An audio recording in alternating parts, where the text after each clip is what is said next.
नोङो UPPL आव थांदो आरो नङाबा फैलाखौ BPP आव लानानै फैदो जायालै मेन्देला खौसे जाब्लाथाय हिट जाया फैगोन खैफोदखौ नुखानानैबो जों खौसे जानो रोङाब्ला बेनि दायनिगिरिया सोर जागोन BTC आव रिजनल पार्टी BPP आरो UPPL थानायनि उनाव जों बे पार्टीखौ दादों मानो दादों मानोना जोंजों लोगोसे जेंना दङ जोंजों लोगोसे जारिमिन दङ जोंजों लोगोसे सिमां दङ बे मोनथाम पइन्टनि थाखाय जोंनि गेजेराव मोननै रिजनल पलिटिकल पार्टी BPP आरो UPPL थानायनि उनावबो बारग' इनडिबिनि बिथायाव जों अल्टारनेटिभ पार्टी अफ बर'लेण्डखौ जों जोनोम होदों तो बेयावहाय रायजो राजाफ्रा जोंजों लोगोसे दङ पार्टीया जेरावबो दारायगोन गासिबोथ' देरहाजोबा तो बेयावहाय समनि बारलांनायाव जों बुजि मोनगोन आरो नुगोन बर' हारिनि गेजेराव मोजां फरायसाफ्रा साख्रि मोननो थाखाय आन्दालन खालामनो गोनां जायो जायफ्रा आन्दालननि गेजेरजों मोजां साख्रि मोनदों MCLA नि थाखाय MLA नि थाखाय MP नि थाखाय दुलाराय बर' फरायसा आफादनि आफादगिरि बिबानखौ लानो थाखाय बे साख्रि नागारनायफ्रा जोबोद लाजिथावना दिपेन बर' साराबोथ' साख्रि दंमोन गावनि बिबानखौ लानो साख्रि नागारदों होननानै जोंनि खोनानो मोननाय मथे पलिटिकेल षड़यन्त्र जाहाथे आङो साख्रिनिफ्राय ओंखाराबालानो थायो साख्रियावनो थायोबा जाहाथे आं इलेक्शन कन्टेस्ट खालामनो हाया दा बेफोरनि थाखायनो आंखौ बेबायदि नारसिननानै दोनदों होननानै जोङो बुंनांगोन मैयानि सानाव जायफ्रा कसारि अट'नमास काउन्सिलखौ लाबोग्रा दैदेनगिरिफ्रा 15 जननिफ्राय 20 जनसिम 50,000निफ्राय 60,000सिम दरमा जाग्रा मिटिं खुङोबा रायजो राजानाव सान्दाखाङो गाव गावनि दरमाखौ जुदि दस्रा जमा खालामनानै गालाङोबा बे 15 जननिफ्राय 20 जन मानसिया मास मोनसेयाव बेसेबां थाखा जायो आरो मास मोनसेनि थाखाखौ ज' खालायनानै बे 15 जन नङाबा 20 जन मानसिया बेसेबां थाखा जायो गाव गावनि दरमाखौ खरस खालामालासिनो रायजो राजाफोरनाव मिटिं खुंनो थाखाय सान्दाखाङो बेबायदि दरमा जाग्राफोरखौ आसि थुनानै बाथ्रा बुंनो थाखाय मैयानि समाव गोदान राजनीतिक हान्जा जोनोम होयो प्रमद बर' आरो बिटिआर सान्थि शक्तिनि गेजेरजों कसारि अट'नमास काउन्सिल BTC बिटिआरनि बाहेरायाव बर'फोरनि माखासे खामानि मावनो थाखाय डेभेलपमेन्ट खालामनो थाखाय कसारि अट'नमास काउन्सिलनि बाउन्डारिया दिनैसिम 5 बोसोराव बारलांबाय नाथाय दरमाया जागासिनो रायजो राजाफोरनाव मिटिं खुंनो थाखाय सान्दाखाङो खैफोदखौ नुखानानैबो जों खौसे जानो रोङाब्ला बेनि दायनिगिरिया सोर जागोन আপোনালোকলৈ মই নমস্কাৰ জনাইছোঁ আজি যিটো হৈ গ'ল মোৰ যিটো নমিনেশ্যন 14 চিৰাংদুৱাৰ কনষ্টিটুৱেঞ্চিৰ পৰা নিৰ্দলীয়ভাৱে যিটো নমিনেশ্যন আমি ফাইল কৰিছিলোঁ এয়া আজি ইলেকশ্যন কমিশ্যন ৰিটাৰ্ণিং অফিচাৰৰ পৰা ৰিজেক্টেড বুলি ওলাই আহিছে আমি ক'ব লাগিব এয়া এটা ডাঙৰ পলিটিকেল ষড়যন্ত্ৰৰ আমি বলি হৈছে বুলি ক'ব লাগিব ইয়াত দুটামান ৰিজন দিছে ৰিজনটো হ'ল কি মই ইউনিভাৰ্চিটিত চাকৰি কৰোঁ আৰু ইয়াত ৰিজাইনেশ্যন দিয়া নাই বুলি এতিয়া কথাটো হ'ল কি মই বিগত 5 বছৰ UPPL চৰকাৰত মই সন্মানীয় চিফ প্ৰমোদ বড়ো তেখেতৰ OSD হিচাপে আছিলোঁ আৰু ইলেকশ্যন পাৰ্পছৰ কাৰণে মই 8 তাৰিখ আগষ্টত OSDৰ পৰা ৰিলিজ ল'বলৈ তেখেতক মই প্ৰেয়াৰ পিটিশ্যন এটা এপ্লিকেশ্যন দিছিলোঁ তেখেতে ইয়াৰ ওপৰত একো একশ্যন লোৱা নাই একশ্যন নোলোৱাটো দেখি মই আকৌ 13 আগষ্ট 2025ত তেখেতক আকৌ মই লেটাৰ ছাবমিশ্যন দিছোঁ হোৱাটছআপত জৰিয়তে হাৰ্ড কপিত যিহেতু একশ্যন লোৱা নাই ইয়াৰ কাৰণে মই হোৱাটছআপত জৰিয়তে তেখেতক আকৌ ছাবমিশ্যন কৰিলোঁ তথাপিও তেখেতে একো একশ্যন লোৱা নাই তাৰপিছত মই director of education higher education তেখেতসকলৰ পৰা ৰিলিজ লৈ আকৌ মই ইউনিভাৰ্চিটি জইন কৰিলোঁ ইমাৰ্জেঞ্চি বেচিছত আৰু ইউনিভাৰ্চিটি জইন কৰাৰ পিছত মই 28 তাৰিখ আগষ্ট 2025ত তেখেতসকলক পাৰ্মানেণ্ট ৰিলিজ ৰিজাইনেশ্যনৰ কাৰণে মই লেটাৰ দিলোঁ ইয়াৰ পিছত ৰিজাইনেশ্যন দিয়াৰ পিছত তেখেতসকলে ফাইলটো আধা চলোৱাৰ পিছত আপোনাৰ যিটো ফাইল এই ফাইলখন মিডিলত আকৌ ষ্টপ হৈ গ'ল ষ্টপ হোৱাৰ পিছত মোক ছাজেশ্যন দিলে কি ৰিজাইনেশ্যন নালাগে গুৱাহাটী ইউনিভাৰ্চিটিত এটা ক্লজ আছে ইয়াৰ দ্বাৰাই এক্সট্ৰা অৰ্ডিনাৰী লিভ ইয়াৰ দ্বাৰাই ইলেকশ্যন খেলিব পাৰে বুলি এই মৰ্মে মোক অৰ্ডাৰ দিয়া হৈছিলে extraordinary leave to contest Bodoland territorial council election 2025 তাৰপিছত যেতিয়া আমি 2 তাৰিখ নমিনেশ্যন দিবলৈ গ'লোঁ 2 তাৰিখ নমিনেশ্যন দিবলৈ যাওঁতে তেখেতসকলে আমাক ক'লে কি ৰিলিজ লেটাৰ বা ৰিজাইনেশ্যন লেটাৰটো লাগিব ইয়াৰ কাৰণে ইমিডিয়েটলি মই ইউনিভাৰ্চিটিত গৈ 2 তাৰিখত ছেম দিনাই নমিনেশ্যন ছেম দিনাই ৰিজাইনেশ্যন মই ফাইল কৰিলোঁ তাৰপিছত ফাইলটো মুভমেণ্ট নোহোৱা হৈ গ'ল আকৌ দেখিলোঁ সকলো প্ৰচেছটো চলি আছে কিন্তু বহুত শ্ল' ইলেকশ্যন মেটাৰ আমি জানো যদি কোনোবাই এটা ডেমক্ৰেটিক প্ৰচেছত যদি ভাগ ল'বলৈ খুজিছে ইয়াক এৰি দিব লাগে আৰু অন প্ৰায়ৰিটি বেচিছ কামটো কৰি দিব লাগে বৰংচ তেখেতসকলে মোৰ ফাইলটো চাইড কৰি ৰখাটো মই দেখিবলৈ পাইছোঁ একশ্যন লোৱা নাই তাৰপিছত যোৱা দুদিনমানৰ আগত এজন দুজন অফিচাৰৰ মোবাইল সুইচ অফ হৈ গ'ল, ক'ত গৈছে আনট্ৰেচেবল হৈ গ'ল, বিচাৰিলেও মই নাপালোঁ। আজি ৰাতিপুৱাৰ পৰাই যিটো মোক আজিলৈকে সময় দিছিলে ৰিলিজ লেটাৰ যদি আজিলৈকে দিব পাৰে মোৰ একচেপ্ট হ'ব। আজি ৰাতিপুৱাই 9টা বজা হোৱাৰ লগে লগে মই ইউনিভাৰ্চিটিত উপস্থিত হৈছিলোঁ। অফিচাৰবিলাকে 9:45 পৰা 10টা বজাত আহিছে। মই চেম্বাৰত বহিছোঁ। যিবিলাক খাণ্ড কাৰখানা, যিবিলাক শ্ল' ফাইল প্ৰচিডিঅ'ৰ, যিটো আধা ঘণ্টাত 1 ঘণ্টাত হৈ যায়, তেখেতসকলে 5টা-6টা ইভিনিংলৈকে মোৰ ফাইলটো ক্লিয়াৰ কৰি নিদিলে আৰু ৰিলিজ লেটাৰটো তেখেতসকলে নিদিলে। ইয়াৰ কাৰণে মোৰ যিটো নমিনেশ্যন ফাইল এইখন ৰিজেক্ট বুলি আমাৰ ইয়াত নটিফিকেশ্যনটো আহিলে। মই দেখিছোঁ মোক যিটো ফৰ্মেলিটিজ কৰিব দিলে, ইয়ালৈকে কৰিব দিছে কি 3 months এডভান্স চেলাৰী মই দিব লগা হ'লোঁ। 3 months এডভান্স চেলাৰী 9,46,724 মই এই পইচাও পুৰা জমা কৰি দিছোঁ বড়োলেণ্ড ইউনিভাৰ্চিটি জেনেৰেল ফাণ্ডত। 3 মাহৰ চেলাৰী মই দিব লগা হৈছে। ইমান কৰাৰ পিছতেও তেখেতসকলে ঘূৰাই পাকাই মোৰ কামটো কৰি নিদিলে। এয়া মই ভাবোঁ ডেমক্ৰেটিক এটা কাণ্ট্ৰি, আৰু ডেমক্ৰেটিক কাণ্ট্ৰিত মই এজন ব্যক্তিভাৱে মই এজন পাৰ্টিচিপেণ্ট হ'বলৈ গৈছিলোঁ, কিন্তু ডেমক্ৰেচিক আজি মাৰ্ডাৰ কৰা বুলি আমি ক'ব লাগিব। কিয়নো আমি সমাজৰ কাৰণে কাম কৰিবলৈ ওলাই আহিছোঁ, সমাজৰ সেৱাৰ জৰিয়তে আমি পলিটিক্সত ওলাই আহিছোঁ, আৰু ইয়াক অপমান্য কৰা হৈছে। মই ধিক্কাৰ দিছোঁ, যাহাতে মই বা আমি যেনেকুৱা পলিটিকেলত আমি বলি হ'ব লগা হৈছোঁ, ষড়যন্ত্ৰত আমি ফচিব লগা হৈছে, এনেকুৱা যাতে কাৰো লগত নহয়। আৰু আপোনালোকৰ পৰা কিবা যদি সুধিব লগা আছে আপোনালোকে সুধিব পাৰে। এই কামবোৰ কোনে কৰি আছে? ইউনিভাৰ্চিটিত ৰেজিষ্টাৰ আৰু জইণ্ট ৰেজিষ্টাৰ আছে, তেখেতসকলে যথেষ্ট মোৰ যিটো ফাইল প্ৰচেছ শ্ল' কৰি দিছে। ইয়াৰ অন্তৰত কোনোবা মানে ৰহস্যজনকভাৱে সোমাই আছে নেকি? আপুনি ভাবে নেকি ৰাজনীতিক ষড়যন্ত্ৰ যদি নাই, ইয়াত আপোনাৰ ফাইল কেতিয়াবাই ক্লিয়াৰ হৈ গ'লেহেঁতেন। আমি জানো বড়োলেণ্ড ইউনিভাৰ্চিটিত এটা ফাইল ইমান অফিচাৰত নুঘূৰে,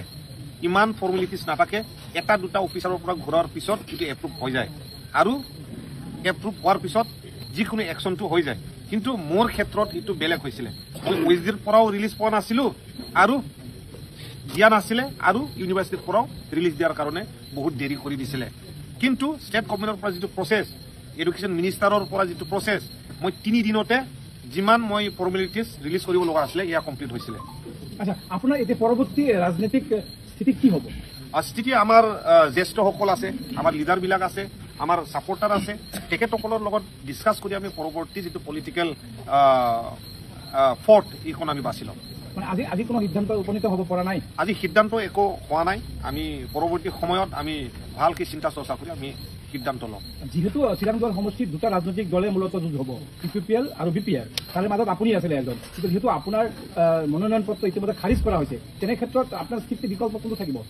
BPF নে কংগ্ৰেছ? BPF, কংগ্ৰেছ, UPPL বুলি নহয়, ব্যক্তি হিচাপত আমি খাম্পা বৰগোহাঁইক জিকি যোৱাটো বিচৰা নাই। কিয়নো আমি 14 চিৰাংদুৱাৰ বাকী হিচাপে খাম্পা বৰগোহাঁইৰ যিটো কাৰ্যকলাপ 17 ইয়াৰ্ছত আমি দেখিছোঁ, হেৰেছমেণ্ট কৰিছে। তেখেতসকলৰ কাৰ্য যিটো সময়, তেখেতসকলৰ শাসনৰ সময়তে কিমানজন মানুহ মাৰা হৈছিলে, কিমানজন মানুহ পিটা হৈছিলে, এইবিলাক আমি দেখিছোঁ। ইয়াৰ কাৰণে আকৌ খাম্পা বৰগোহাঁইক ইয়াৰ পৰা জিকি যোৱাটো আমি নিবিচাৰোঁ। মই কৈছোঁ অলৰেডি ৰাজনীতি ষড়যন্ত্ৰত বুলি আমি হৈছোঁ, মই আগতে কৈছোঁ এয়া ডাঙৰ এটা ষড়যন্ত্ৰ বুলি আমি ক'ব লাগিব। নহ'লে মই চাকৰি লোৱাত ইমান কষ্ট হোৱা নাই, চাকৰি এৰাত মই যিটো কষ্ট পাইছোঁ আপোনালোকক মই বুজাব নোৱাৰোঁ। চাকৰি এৰাৰ যিটো কষ্ট মই আপোনালোকক বুজাব নোৱাৰিম। মই দেউতা মৰাত মই খান্দা নাই, কিন্তু চাকৰি এৰাৰ কাৰণে গৈ অফিচাৰত ভৰি ধৰিব লগা হৈছে, তাত খান্দিব লগা হৈছে।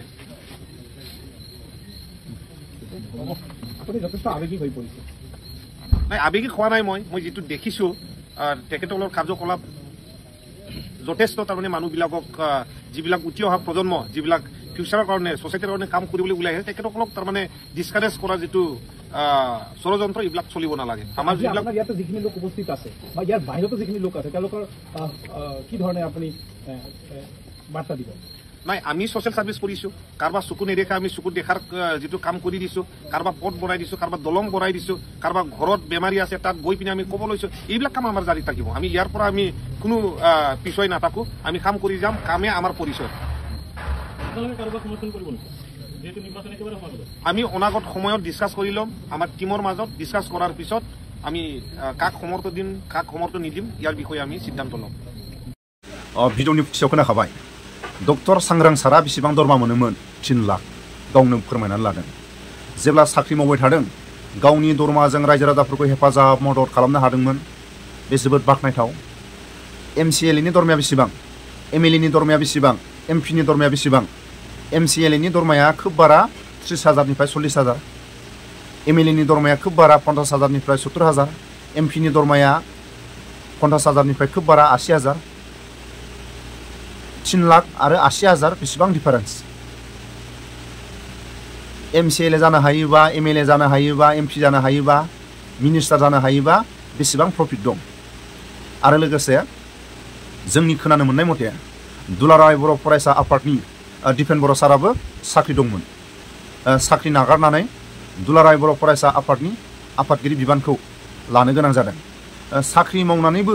रायजो राजाफोरखौ हेफाजाब मदद खालामनो हानाय लामा दं दिपेन बर' बायदि जोंनि बर' हारिनि गेजेराव लेखा गोरों गैलांमोन नामा दिपेन बर' सारनि जायगाखौ सोरबा लेखा गोरों मानसिया लानानै दिपेन बर' सारा साख्रि मावनानैनो बर' हारिखौ हेफाजाब मदद खालामनो हायोमोन सोरबा आन्दलनकारिखौ हेफाजाब मदद खालामनो हायोमोन मा थांखि लानानै जोंनि बर' हारिनि गेजेराव गाव गावनि साख्रिखौ नागारदों नाथाय साख्रि बाख्रि मोननो थाखायनो जोंनि बर' हारिनि रायजो राजाफ्रा गुबुन गुबुन दल संगठनफ्रा बर' हारिनि लेखा गोरोंफ्राबो आसामाव जाय हारिफ्रा मोजां मोजां साख्रि लादों जोंनि बर' हारिनि लेखा गोरोंफ्राबो मोजां मोजां जायगायाव साख्रि मोननांगौ होननानै आन्दलननि गेजेरजों साख्रि मोननाय आन्दलन खालायनानै बर' हारिनि लेखा गोरोंफ्रा साख्रि मोननाय बै आन्दलन खालायनाय जायफ्रा सान्दुं अखा खस्थ' खालायदों बावगोमानानै थांबाय नामा मा थांखि लानानै MCLA जानो मिजिं दं मा थांखि लानानै MLA जानो मिजिं दं मा थांखि जानानै मिनिस्टार MLA जानो थांखि दं नंगौ MLA मिनिस्टार जायोबा रायजो राजाफोरनि खामानिखौ साबसिनै मावनो थाखाय माखासे पावारा दं पावारखौ लानानै जोंनि बर' हारिनि दैदेनगिरिफ्रा बेसेबां खामानि मावखो नाथाय जों जेब्ला आन्दलनाव गावनि आगोमा लेखा गोरों गावनि बिमा बिफानि मिजिंखौ फैमाल खालायनानै गावनि थै जिउखौ हारिनि थाखाय सान्दुं अखा खस्थ' खालायनानै लेखा गोरोंनि दिल्ली गुवाहाटी आसि थुयै थुयै बाथ्रा बुंनो हादोंमोन जायफ्रा लेखा गोरों बे आसि थुयै थुयै बुंनायनि सायावनो मोजां मोजां साख्रि मोनदोंमोन बै साख्रि मोनग्राफ्रा साख्रिखौ मानो नागारखो राजनितिकआव थानानै खामानि मावनो हानाय जोंनि बर' हारिनि गेजेराव अनेक गोरों मानसि दंसै आरो लोगोसे मैयानि समाव बिटिआरनि बाहेरायाव बा बिटिसिनि बाहेरायाव कसारि अट'नमास काउन्सिलनि माखासे खामानि मावनो थाखाय 5 बोसोर दिनैबो 5 बोसोरनि उनाव अबे अबे गामिया कसारि अट'नमास काउन्सिलाव सोजाखो स्पष्ट डिक्लेयार गैया नाथाय जायफोर बिटिसि बिटिआरनि बाहेरायाव कसारि अट'नमास काउन्सिलनि जाय बिबानगिरिफ्रा सालायनो थाखाय 15 जननिफ्राय 20 जनसिम बा 20 जननि खमबो जानो हागौ बा 15 जननि बाराबो खमबो जानो हागौ 50,000 बा 60,000 दरमा जागासिनो दं बे दरमा जाग्राफ्रा नों आंखौ बेसेबां हेफाजाब मदद होदों नाथाय मिटिं खुंनो थाखाय सान्दा खाङो जायफ्रा बे 15 जन 20 जन दरमा मोनो मिनिमाम 60,000 हमना लाबाय गावनि खामानि मावनो थाखाय गावनि खस्थ' खालायनायनि थाखाय 50,000खौ गावनि न'खराव बाहायबाय गावनि माखासे जानाय लोंनाय थाव खरसाव 50,000खौ गारबाय बे 10,000खौ 20 जन मानसिया जुदि मासे मास गालाङोबा मासाव 2 लाख थाखा जमा जालाङो मालाबा समाव 6 मासजों मालाबा समाव 8 मासजों मालाबा समाव बोसोरसेयाव मिटिं खुङो बा मास मोनसेया जुदि 2 लाख गालाङोबा बे 20 जन मानसिया थाखा फैसाया मिटिं खुंनो थाखाय रायजो राजाफोरनाव सान्दा खांनो गोनां जायो नामा दरमा मोनसेयावबो आरो रायजो राजाफोरनो हेफाजाब मदद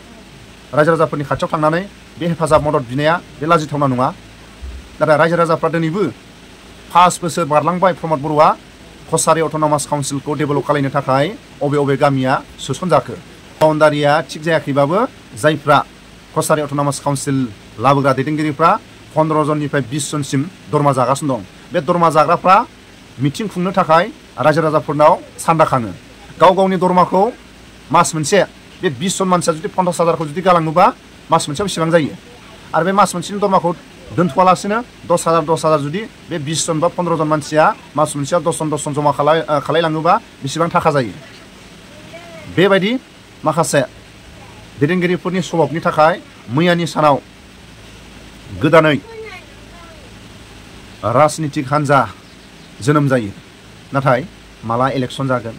माला बाउन्डारिया थि जागोन अबे अबे गामिया कसारि अट'नमास काउन्सिलाव सोसनजाखो बिनि दिनैबो गुफुना गैया अब्लाबो माखासे दरमा जाग्राफोरनि सायाव बाथ्रा बुंनो दरमा जाग्राफोरनि सायाव आसि थुनानै बाथ्रा बुंनो थाखाय मैयानि सानाव गोदान राजनितिक कसारि अट'नमास काउन्सिलनि रायजो राजाफ्रा गोदान राजनितिक हान्जाखौ जोनोम होयो मानो जोनोम होनो गोनां जादों जायफ्रा फार्स्ट बोसोराव दरमा जागासिनो दं 15 जननिफ्राय 20 जनसिम 50,000निफ्राय 60,000सिम दरमा जायो बे दरमा मोनग्राफ्रा दरमा जाग्रा अबेया मिटिं खुंनायाव बे गाव गावनि दरमाखौ बाहाया रायजो राजाफोरनावसो सान्दा खाङो बे जोबोद लाजिथावना जायफ्रा बे फार्स्ट बोसोराव 50,000निफ्राय 60,000 दरमा जादों बिथांमोना गाव गावनि दरमाजों मा रायजो राजाफोरनि हेफाजाब मदद खालामखो बेखौ आसि थुयै बुंनो थाखाय मैयानि सानाव कसारि अट'नमास काउन्सिलनि रायजो राजाफ्रा गोदान राजनितिक हान्जा जोनोम होयो मा आसलथे फैलासो नोंजोंथ' मा सानमारदोब्रा मानो सानैजों ज' जादोब्रा माब्रै आंहासो गेजेरनि जानानै ओरै जानो ना ओरै जानो जाबाय दंना बेखायनो नोंसोर मोनसे खामानि मावदो नोङो इउपिपिएलआव थांदो आरो नङाबा फैलाखौ बिपिएफआव लानानै फैदो जायालै मेन्देला खौसे जाब्लाथाय हिट जाया बेखायनो हदाय आलोक आलोक थांनोसै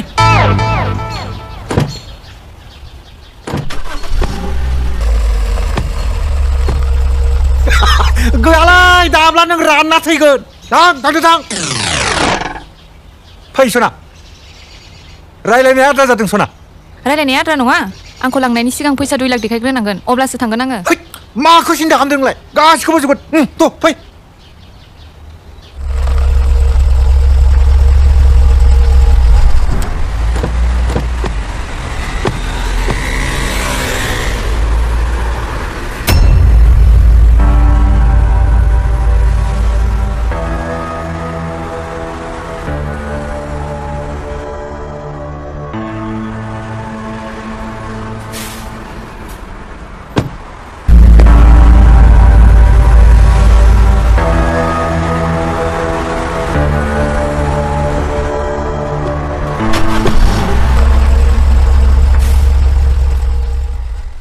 थांबाय फैला दुगामाराया बारा गोबाव गैला र' फंबाय दहायथ' लोगो मोननायाव माथोबो होलायनाय जायासै दंमोन नङाना जों लोगोआव पार्टिनि मानसिफोर सन्देह खालामलायोलै फंबाय थांजानो गियोना बिदिनो आदा आंनाबो माथो होनो सानदोंमोन आं पार्टिनि मानसिफोर दंना सन्देह खालामो आदा आच्छा बेफोरो जियानो जाथोंसैलै फंबाय राजखान्थिखौ बाद हो औ आदा जोङो बायजोआव सानैजों नायहाबलायब्लाबो मोहेरलायब्लाबो सोमोन्दोआथ' थाबाय थानांगोन बिदा फंबायनिया औ आदा आच्छा फंबाय बैसागु फैबायलै ओइ खरसा गैथारा जादों आंहा सोना हरदोब्रा एसे जागोन दे आदा 5,000 हरगोन आं दा QR क'डखौ हरबानो जाबाय आच्छा दे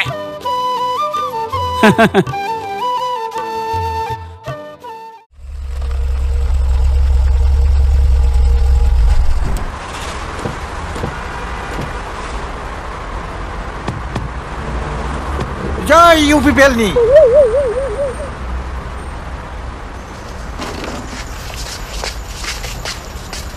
खुलुमबाय दे जिरायदो दे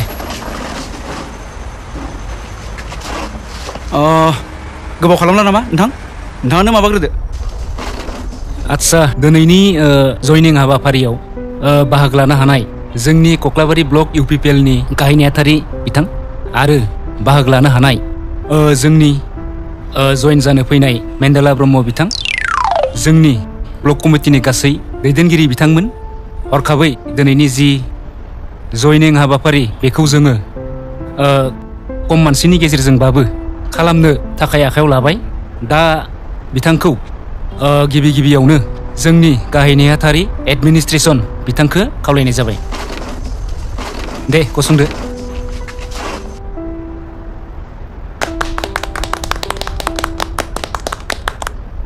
UPPL जिंदाबाद जिंदाबाद जिंदाबाद UPPL जिंदाबाद जिंदाबाद जिंदाबाद मेन्देला ब्रह्म जिंदाबाद जिंदाबाद जिंदाबाद मेन्देला ब्रह्म जिंदाबाद जिंदाबाद जिंदाबाद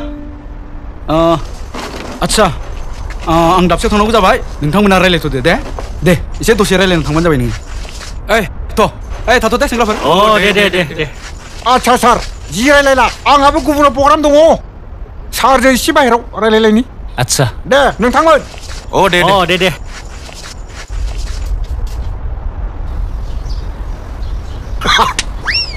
माबालै फंबाय एसे मोनबा मोजां जायोमोन फैलाया होआखै नामा फैलानोथ' 1 लाख थाखा हरदोंमोन फैलानिफ्राय फंबाय नोंनिफ्रायबो एसे मोननांगोन ना आङो आं बे फैलाजों फैदोंब्लाबो गोसोआ आंना फैलाजों नङाथ' नोंजोंसो जों फंबाय आं नों केन्डिडेट जानांगोन ना फैला टिकेट मोनाथ' बियो एबारबो मोना नों सारासो ब्लकनि प्रेसिडेन्ट जानानै नों मोनाबा सोर मोनो रायजोफोरा नोंजोंसो दंथ' एसे मोनबा मोजां जायो बेसे नांगौ 20बासो मोनबा मोजां जायो आदसा आं दायो नोंनि न'आव थांनानै लोगोफोर लानानै हैगोन थगानो मोननाय नङा दे हले फंबाय थगाया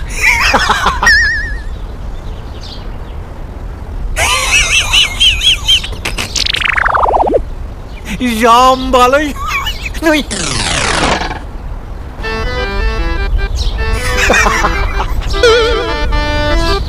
1 लाखाथ' जाबाय र' 1 लाखथ' नांबावगोन ना हिनजावखौ बमब्रायनो थाखाय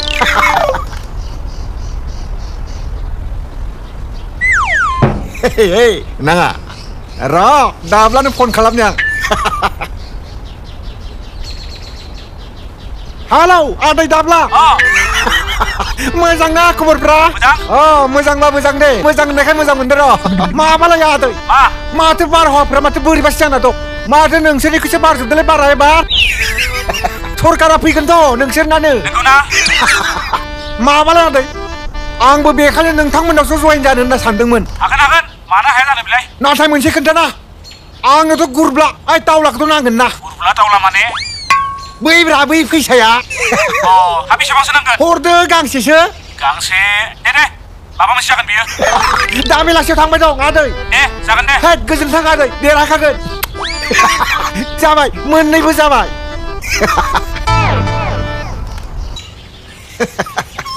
सेस दाब्लाया 5 बोसोर सरकार गैयावनो सेस जालांजोब्बाय फैलाजों थांबाबो जासैलै बे मा खालामबाय थाखो मा जाबावगोन आरो बिजों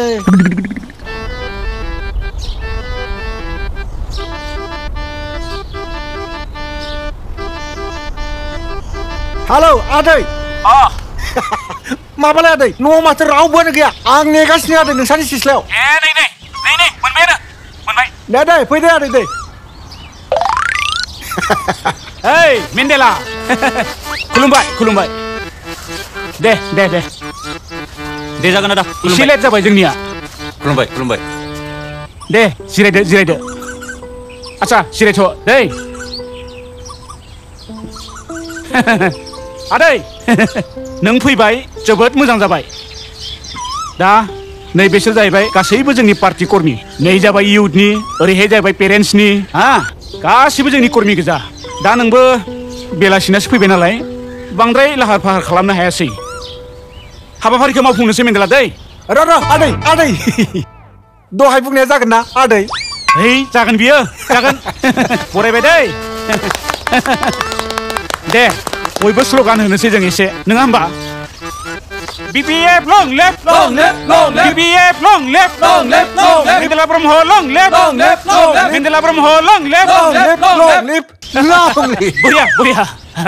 आदै बिदाय होयोब्ला मोजांसै नामा फैसाया दङ नै आदै नै सानखानि दं जाबाय आदै गोजोन्थों बरिया आं गाबोननिफ्रायनो फिल्डआव ओंखारनोसै आदै बरिया गोजोन्थों long live दे जिराय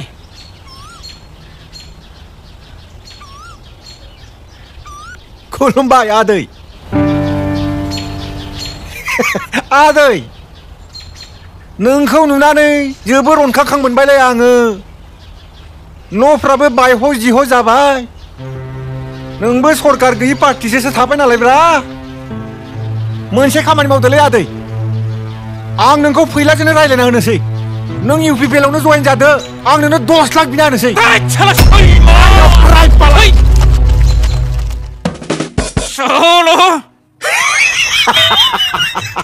दाहार लानानै बेनि 1 लाख थाखा होफैबाय आंखौसो उपमान होलांबाय बेयो साला मानसि जाम्बालाय बे दाब्लाया एसेबां मोजां खायदा होबाय आङो 10 लाख होगोन होननानै रायज्लायना होगोन होननानै बुंबाय बेखौबो मानिबावा एसेबां गराजों जालालै दानि दिनाव दाब्ला एसे सोलायनो रोंनांगौ बारनाय बारजों बारफानो रोंनांगौ ओइ दाब्ला मा बुजिनोब्रा नोंलाय आं नोंजोंबो जयेन जायाखैथ' फैलाजोंबो जयेन जायाखै आजिखालिनि मानसिफ्रा रावबो जयेन जालालै बे मोनसे नाटकसो नै ओरैनि थाखायसो ओरैनि थाखाय आरो सोरबा सोरबाथ' गांसे आर'नाइनि थाखायनो जयेन जायो बेनि एग्जामपोल आंनो नै बिनो गरसे गरनै मोनबानो जायो गैलालाय बे गोजाम पलिसिसो जाला गोदान ला गोदान बेफोर मार्केटाव सोलिलालै आदै जाला गैला र' नै थांबावनोसै सैलाया गोदानाव बिबार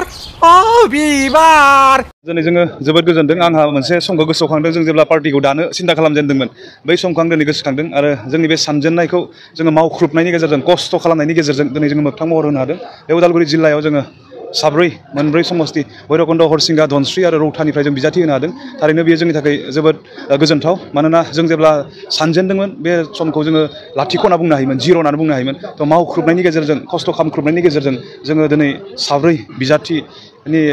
नमिनेसन फाइल जोङो साबमिट खालामनो हादों बेयावहाय आं थारैनो गोजोननाय मोनदों आरो आसा मोनसे मोनदों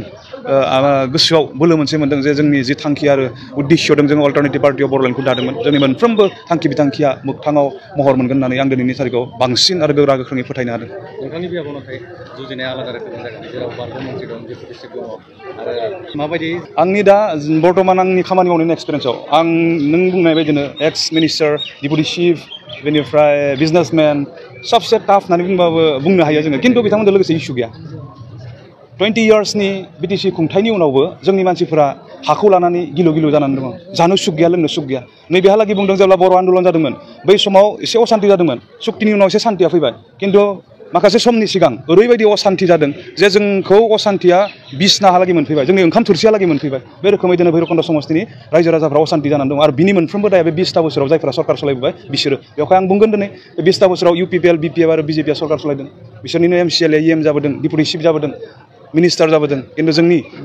भैरबकुन्द समस्तिनि समायसानि सायाव बिथांमोना खामानि मावाखै आरो आं जेराव बारग' मन्थ्रि दङ बिथाङा PHCनि मिनिस्टारमोन भैरबकुन्द समस्तिया 70-80% गोग्गो दै लोंनायनि समाय जादों भुगिनो गोनां मोनसे समस्ति बियो मानोना बे हाजो गुदियाव थानाय मोनसे समस्ति दिनै बिथाङा मिनिस्टार जानाय समाव बेसेबांखिनि दै लोङोखो बेखौ आं बुंनो थाङाखै दिनै बेवहाय आं सानो दिनै एक्स डेपुटि चिफ एक्स मिनिस्टार सोरबा बिजनेसमेन थाब्लाबो इस्युआ खिन्थु जोंजों लोगोसे दङ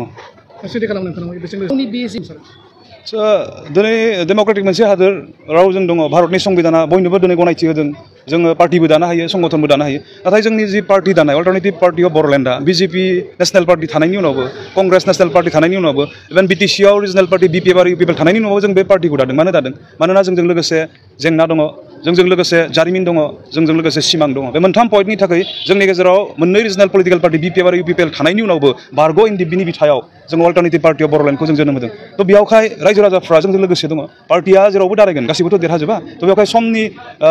बारलांनायाव जों बुजि मोनगोन आरो नुगोन दिनै गासैबो पार्टिया बिजाथि होबानो जे गासैबो देरहाजोबगोन बेथ' नङा बेवहाय रायजोआ बा भटार्सआ भट होनायनि गेजेरजोंसो बिजाथिफोरा देरहानो हायो बेवहाय भटार्सआ माब्ला भट होयो जायजों लोगोसे इस्यु थायो जायजों लोगोसे समायसा समाधान खालामनायनि थांखिफोर थायो जायजों लोगोसे समाजनि थाखाय हारिनि थाखाय मानसिनि थाखाय मोजां थांखि थायो बिसोरनो भट होयो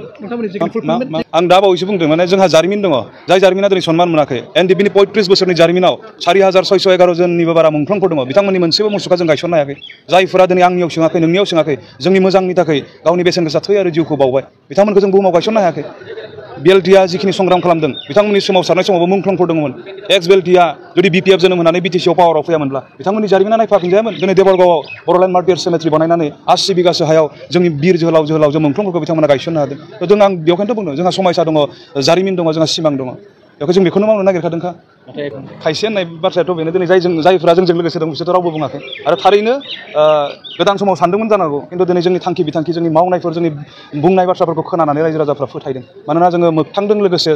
सोमोन्दो थानाय सैथो बाथ्राफोरखौ रायजोनि गेजेराव लांदों दा जों दिनैनि थारिखआव सोरनिबा एजेन्ट जानो जोङो समाया बा एजेन्ट नङा बेखौ रायजो राजाफ्रा मोजाङै मोनथिगौ थाय बुंहरनो हानाय नङा गासिबो खिन्थु रायजो राजानि आखायाव जों फोथायो बे 35 बोसोरनि जि दुखु गोनां मोनसे NDPनि जारिमिन बेयाव दिनै BTCनि साफ्रोमबो भटार्सफोरा जोंजों लोगोसे दंफायो बेवहाय बे जारिमिनखौ जेराव जों सनमान होनो थाखाय APBखौ जों जोनोम होदों बेवहाय जोङो माखासे माने नांगौ बायदि जों जिखिनि देरहानो हास्थायदों बेखौ जों देरहागोन होननानै जों बुंनो हायो खिन्थु नाम्बारखौ आं एज इट इज बुंनो हानाय नङा